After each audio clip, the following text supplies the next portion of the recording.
What we are talking about is what happens when we die, supposing that there is an afterlife, which undoubtedly there is not. If you are concentrating upon the particular faith you belong to, such as Christian or Muslim, in the moments before death, then you will go to the heaven of your beliefs. So a Christian will go into the bosom of Jesus, which might not be totally comfortable, but nevertheless it is what the Christian wants. What happens though if a devout Christian accidentally happens to think about Jehovah or Allah in the moment of his death? It also there is also the problem that your beliefs are not homogeneous in general. So there are different layers of each person, different layers which is different beliefs. You have scientists who are very much believing in afterlives as well, which is not scientifically proved. So they can coexist in different layers of the mind, completely incompatible beliefs in a kind of double thinking, makes it more complicated. So actually, if you have conflicting beliefs, then you may end up happening in a conflicting afterlife. Yes, you mean that there may be sections of your afterlife which are Christian, for example, and sections which are... it could also be that actually your mind splits quantically and you start to live at the same time different kind of afterlives. So you can be in heaven and hell in the same moment with two different parts of your personality. This is a disconcerting thought. Oh yeah, it's disconcerting myself because I never thought about that. Actually, I by accident mentioned Jehovah, and I have now recalled that, as far as I am aware, the Jewish faith does not include an afterlife of any particular sort. So why they behave themselves is beyond me. Because very often the threat of punishment or the promise of reward is the justification for belonging to a particular faith. Actually, there are not so many religions who actually include an afterlife. No, the Buddhists do not include an afterlife. For example, and quite a lot. I remember that I think Arthur Clarke in Rendezvous with Rama mentions that only species such as ourselves who are born of a mother and who have a prolonged infancy believe in a god. Now the question arises also, if an afterlife would exist, would animals be allowed there? And if yes, all in paradise or partially in hell? Because they have no choice, so they must go in paradise by definition, or in hell. There is limbo. They all go in limbo, but if they all go in limbo, and let's say you are an old lady, and your all the love of your life is your little poodle. Yes. And then you die, and for you paradise would mean to have your poodle there, else it would be hell. So actually, would her poodle be allowed in the paradise even before dying himself? You mean anticipatory afterlife for poodles? Yeah, because for the right of the old woman to be in paradise. In her perfect paradise, it must include her poodle. Absolutely. This is probably the reason why in Egypt or wherever, all of your slaves and wives and favourite animals and cats were all sacrificed when you died. Exactly. But we don't do that nowadays. Normally, the little old lady would have left a will in which all of her money, £2 million, is left either to her poodle personally with legal protection so that whoever looks after the poodle does not kill it and inherit the 2 million, or she leaves it to a home for cats, a charity for cats. This explains how the one of the animal welfare, the cats welfare society in England had such an enormously large bank account in Iceland when the crash occurred. They were one of the big losers, the Cats Protection League. I think they had something like £150,000 Well, the cats must have been suffered very much because of that. Yes, well, the Cats Protection League were asked, why do you have 150,000 or 1.5 million, I can't remember the figure, in Reykjavik. And they said, this is in case of a cat emergency. Oh, I understand. Sounds very plausible. Yeah, they might need to hire helicopters, for example, to rescue a cat out of a tree if the firemen were unable to reach the cat, for example. The question of the wealth of the pet, which has no concept of wealth, probably, is quite an important one. Here already we have economic and fiscal aspects of the afterlife. The old saying, you can't take it with you, is thus overthrown by our first exploration of the nature of heaven, where the poodle must accompany, and not accompany at the same time, the old lady. So this is slightly quantic, I think. Yeah, I think it can get even more quantic. Actually, we have to think that part of our life is spent in oniric state when we sleep and we dream. So actually, the afterlife could be very likely to our dreams, to be like a completely oniric and surreal experience. Surreal and confusing, especially for people who die when they are asleep. Which is a big quantity of the people. So these people would be forced to live in an oniric condition for all their afterlife. It's like being trapped in a Warner Brothers cartoon, which goes on endlessly, forever and ever. Why should you ever awake since you're dead? So you would probably continue to dream forever. Well, yes, which could be very stressful, really, and tiring. Yes, and especially for those who were dying in the middle of a nightmare. After all, when you die, probably your brain is not very happy to die, and it would develop a kind of nightmare. So most people who die, actually, they die during a nightmare, which in a way tries to represent, the particularly critical situation in which they are. And so most of the people who die while sleeping, they end up in a kind of oniric hell. Yes, a repetition of variations upon nightmares. Yes, of the nightmare they were living, so that nightmare... So actually, what they deeply want is reincarnation in order to escape from the world of endless permutating nightmares and get back into a body, any body, whatever. For example, a poodle, the body of a poodle. Especially who belongs to a millionaire lady. Ah, yes. Not all poodles belong to millionaire ladies, but there is a greater likelihood because poodles are cute. Well, if they heritate millions of pounds, perhaps it's the old ladies which belong to the poodle instead. Well, we know that cats own us, or at least think that they do. Oh, yeah, of course. Yes, yes. Well, they manage it very, very efficiently. Yes, remembering that cats are predators, which poodles are not any longer. We wonder how cats will feel satisfied in a heaven which also contains rabbits and little birds, for example. Yeah, who have the right not being hunted because they are in paradise. They are in paradise. So possibly the creationist vision of a vegetarian Tyrannosaurus will come true, not in the past, but in the oniric heaven of our dreams. Yes, but this is a discrimination of the vegetals. Why would vegetals like to be eaten? So the paradise, which typically is represented with a lot of grass, beautiful trees and apples not to be taken or whatever. So also these plants will be all in paradise, so they have also rights. I don't know whether plants are sentient enough. In fact, the more we...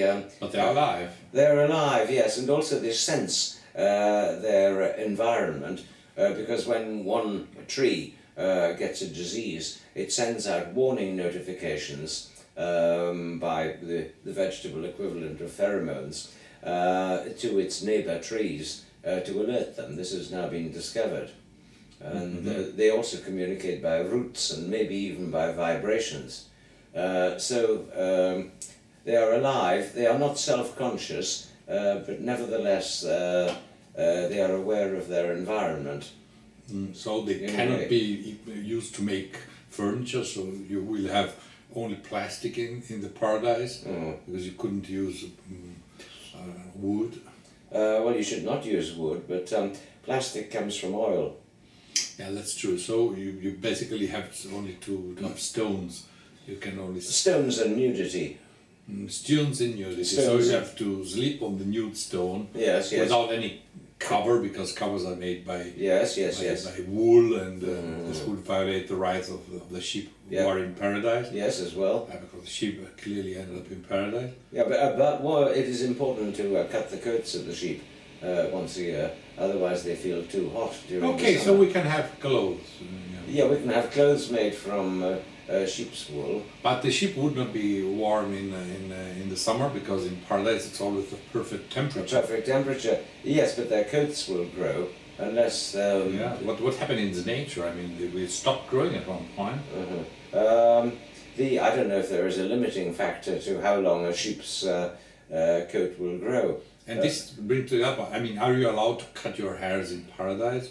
And your beard? Or does your beard go longer and longer and longer until it is kilometers long? Yes. Exactly. And where does the material which produces your beard come from? Yes. If you're not allowed to eat anything.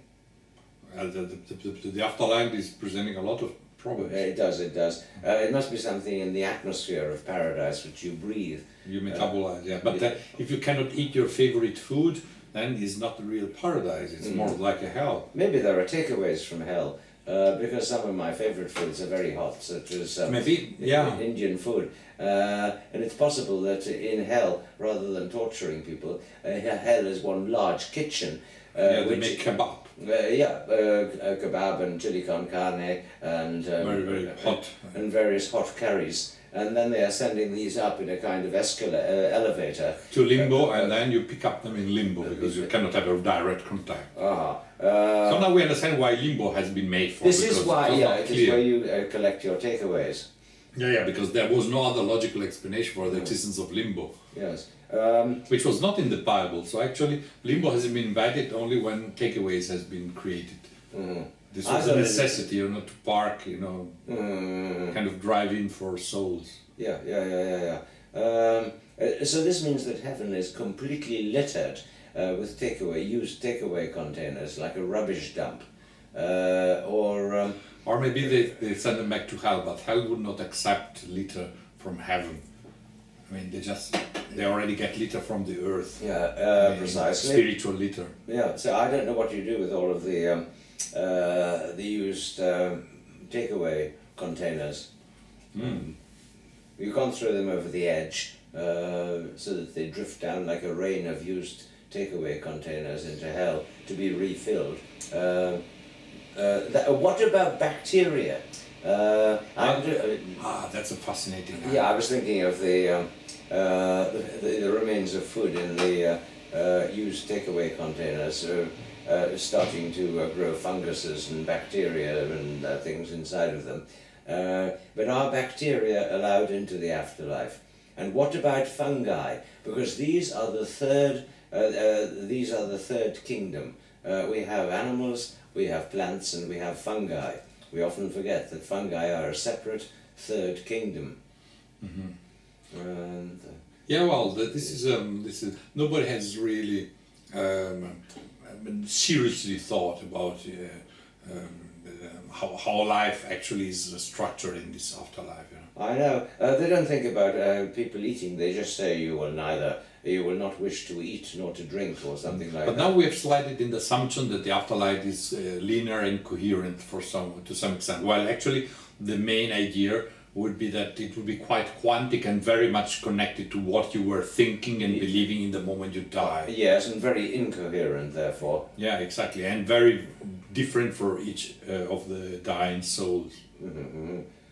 So it's difficult to share your hell with anybody if all of our visions are incoherently, quantically surreal in different ways. Yes, so probably every afterlife, every person in afterlife is completely alone for eternity, because nobody can completely share the same Absolutely. vision of reality.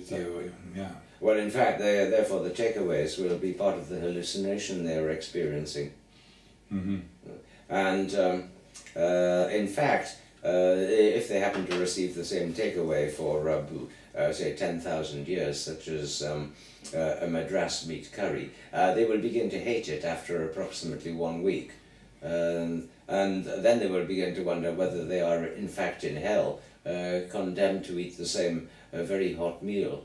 Well, the real hell will be that they will never know. So actually, the doubt will be very strong. On the other side, we could imagine that these takeaways can be used by the souls to send messages to each other between the different paradises and hells. So it could be a kind of wormhole between alternative afterlives, universes, instead of wormholes between universes. It's a bit like fortune cookies, but instead of a fortune cookie, you have a takeaway container and you write a message. How do you write the message? What with? With your blood. There is nothing else that you can use.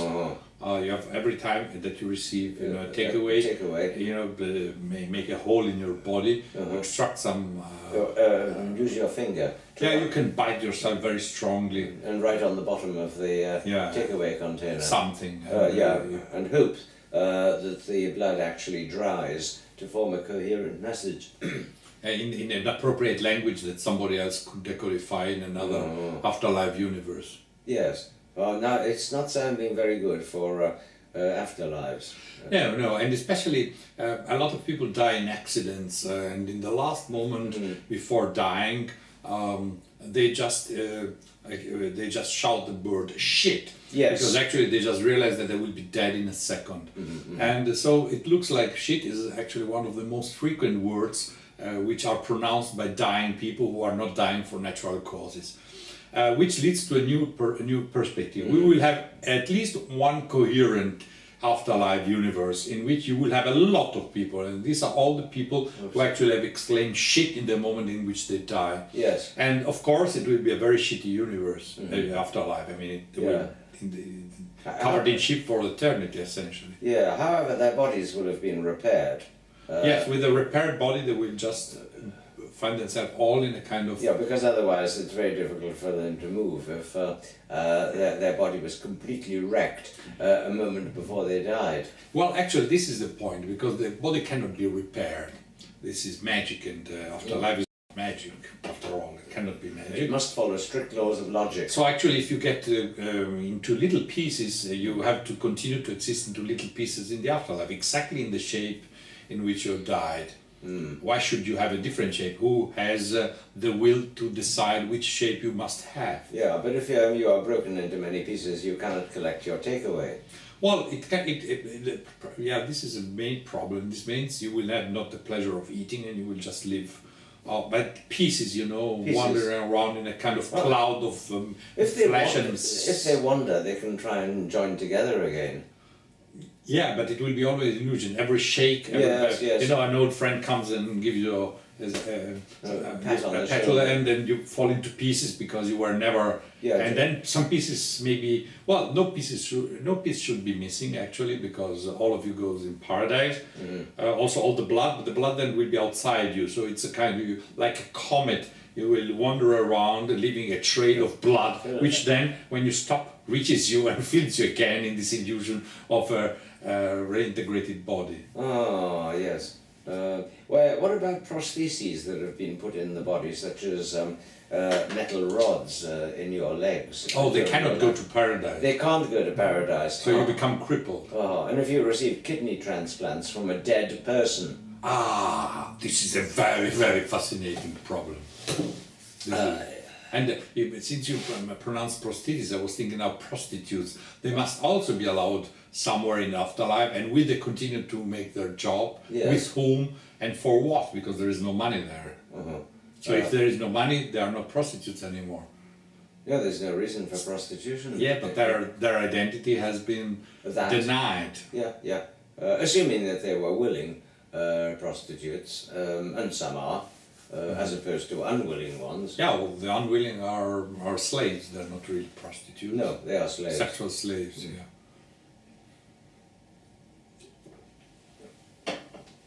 Why did these illogicalities not occur earlier on? To Dante, for example. Now, he was very systematic in arranging different layers of hell and describing who was in them and what problems they suffered from. Yeah, probably he was over-evaluated. I mean, now our contemporary, he was very brilliant in his times with the knowledge he had, but basically his Commedia, his Divina Commedia, was his personal satire of the contemporary world. Well, yeah, so he could put different Italian rulers into different parts of hell. Exactly. So now, since he had a certain talent, of course, he made it in a beautifully poetic way, which now we appreciate. From the philosophical point of view, of course, he's just a beginner. Yeah, he made it in Tuscan, didn't he? Sorry?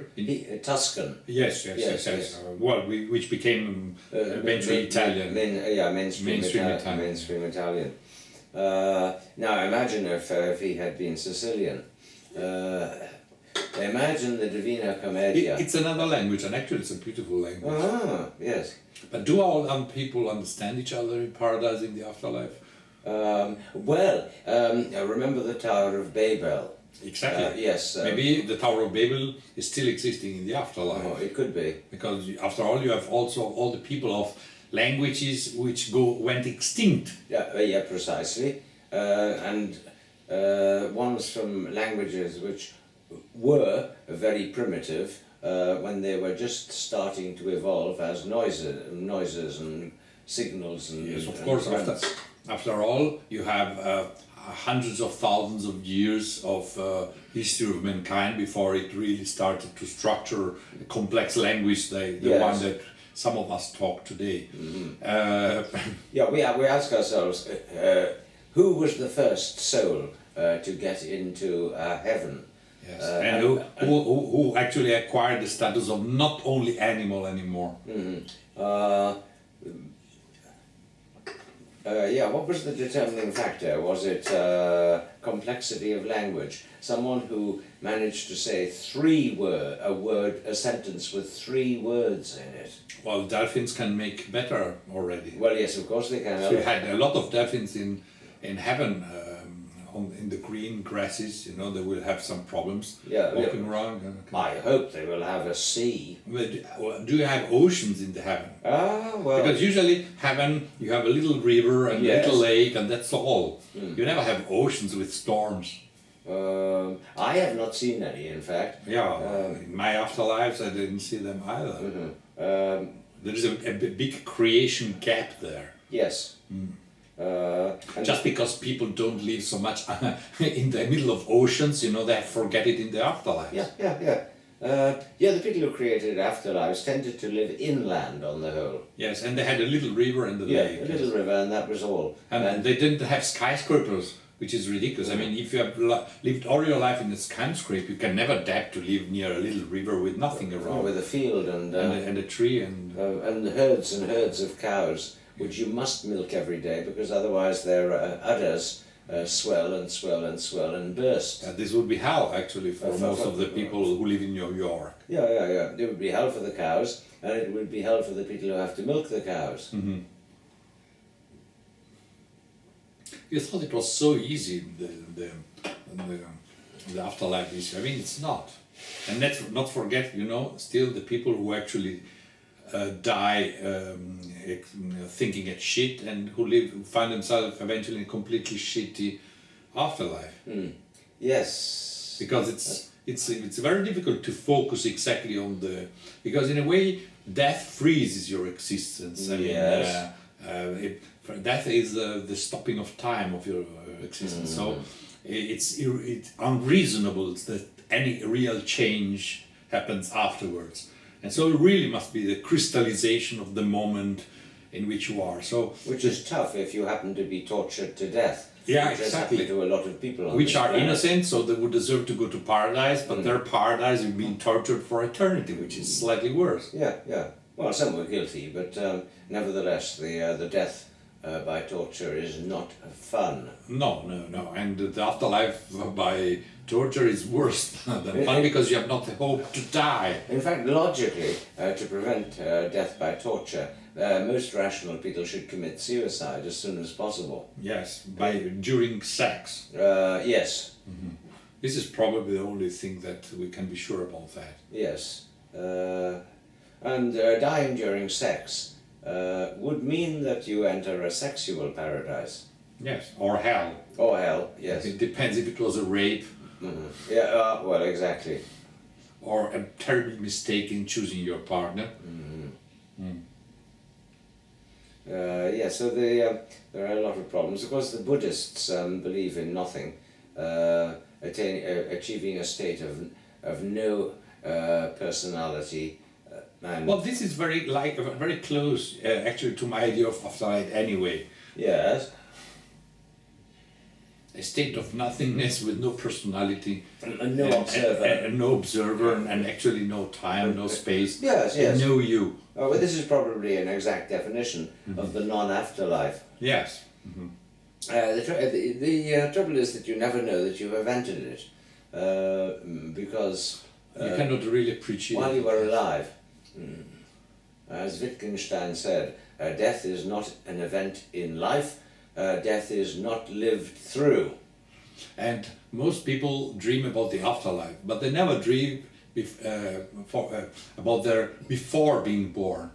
Well, actually, philosophically, mathematically speaking, these two moments are completely identical. You have an infinity of time before and after in which you didn't exist, Yes, or you yes. won't exist. But before or after, it's just our anthropomorphic vision of reality. There is no real mathematical difference between before and after. No, this is so true.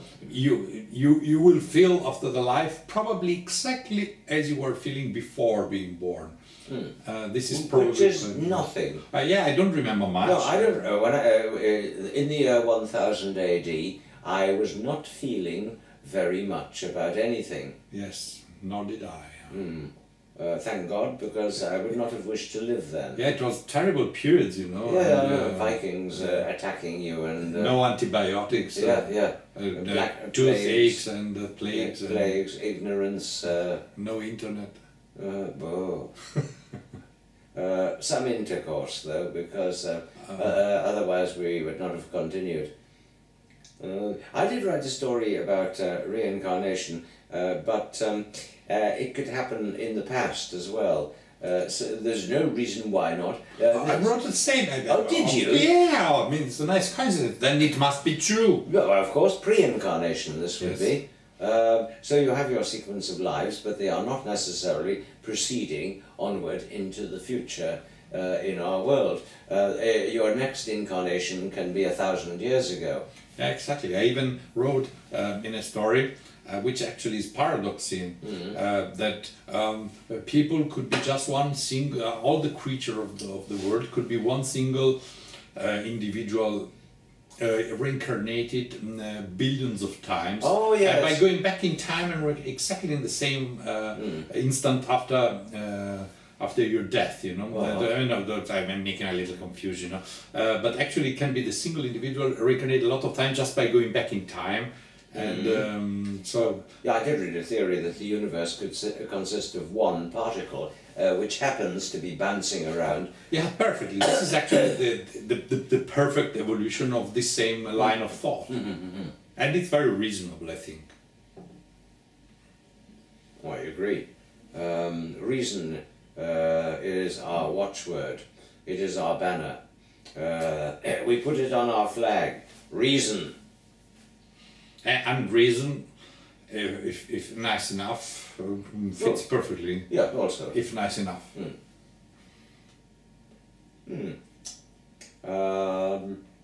Because in the realms of unreason, then suddenly you have a kind of self-organizing reason emerging whenever you don't expect it. Yeah, spontaneously. Spontaneously. You know? Yes, So the yes, more yes. you dare to go into unreason with a working brain, the more suddenly reason pops up and completely unexpected bubbles of reasons that are very entertaining, actually. So actually, the world that we are in now, of sequential things happening, could actually emerge spontaneously out of the dreams, the oniric quantic dreams, which are forever going on in heaven. Or maybe this is why we dream, in Yes, fact. yes, because there must be a reason that Yeah. the pseudoscientists have not understood yet, and nobody actually knows why we actually dream. Because there are a lot of answers which seems really so much like the trick to forget the question, because none of them is at all convincing. Why we dream, and why even superior animals like dogs dream. So there must be some strange thing going on, and perhaps these are just the first interferencing of afterlife into our existence. It is, yes, or it could be a way of sustaining reality. Yes, afterlife in the sense of a kind of, of course, unexistence afterlife. Yes, it's a kind of quantic interferences with our. The word quantic is abused, I know. I know it's abused all the time. I wanted to abuse it a little bit myself. I agree. And, I often drink a quantic drink for my stomach. Because that's obviously better than an ordinary drink. Quantic water. Yes, I've always quantic evaluation of women that I don't realize if they like them or not, and it takes a little time. And so you are in this quantic states of unclear appreciation. What would we do without the words quantum and quantic? How did the 19th century exist? How could people think? We have to blame Niels Bohr very much about it. Yes. He introduced a whole new method of misunderstanding and talking nonsense. And he was completely aware of that, because actually he once said a famous quote: if anyone who thinks he understands the theory of quantum, he didn't understand it. Yes, exactly. So he created it, and he was perfectly aware it was not understandable, not even by him. Yes, understandable mathematically in a formal way, but we cannot actually visualize. We cannot actually take it into ourselves and integrate it into our being, And if this is the true nature of the universe, that means that we cannot, by definition, understand the reality within which we are. Oh, this is for sure. And especially the reality in which we are not, the one of afterlife. Oh, yes. Even more. However, it is very nice to be alive at this particular time, when we are empowered to talk nonsense and have the technology to record this nonsense. And to stream it into the brains of other unwilling spectators. Yeah, 50 years ago this would have been impossible. 50 years from now, civilization might have collapsed and it will again be impossible. So we live in paradise. This is actually the real explanation. By the way, we might well be dead when the people will watch these photons remembering our existence. Yes, they will be deciding which of us to we could recreate from the available information. At one point we will certainly not be in life, and this video, these photons, this illusion will eventually persist if civilization didn't collapse yet. Yes, and this will be us. So they would have dreams about us. They Open-eyed dreams. Yes, and depending upon the state of the world, then they might look back at paradise we are sitting in and wonder why we are spending our time discussing these matters when we could be drinking, eating, fucking, and all the other things which they cannot now do together for some reason. Yeah, they may be in the bunker, closed in the bunker, and outside only radioactivity and biological warfare going on. Yeah, or even aliens, successful aliens who have overrun the Earth. And they have only one computer with a little bit of, they have to, with a bike, they produce a little bit of electricity in order to fuel an old computer where there is only one flash card with this video for some reasons. And they are forced to watch it again and again. They're trying to read the titles of the books, and they're trying to develop a technology to actually see inside of the books, to recover the texts which are at the moment hidden from them. It will be, I like this idea because since most of the books are by me in different editions, this means that if they can succeed in their project, then their complete knowledge of the previous world and universe will come from my own works. Yes, this is absolutely reasonable and plausible. Yes, so go forwards and try to decodify the interior of all these books. Yes. And then you will read in Watson World. Which will be paradise, heaven, or hell. Or all three together. Or all three together, a surreal limbo. Yeah, there could be also a fourth category, a fourth dimension yet unexplored by the people who imagine an afterlife. Yeah, of course, Paradoxine is over there somewhere because I interfered with it. Somewhere, yeah. Oh, yeah, and there is our mutual book. So you will occupy some space in. Yeah, I will have a little room in your universe, which will be shaped. And actually, quite a lot of other people will be present because there are the magazines and anthologies in which I have one story. So and translations. So it will seem like a rather large Eurocon. Oh, it's a Watson world with bits of intruders, you know, who have a little room inside a gigantic planet. It's a universe of 1 billion stars, and a few planets are inhabited by alien thoughts of not very well-known thinkers. And so, once again, we solve the mysteries of time, space, and the universe. And now, as is my custom, I will take a shower, using fresh, unpolluted water from the Asturian hills. And now, as it is my habit, I just stop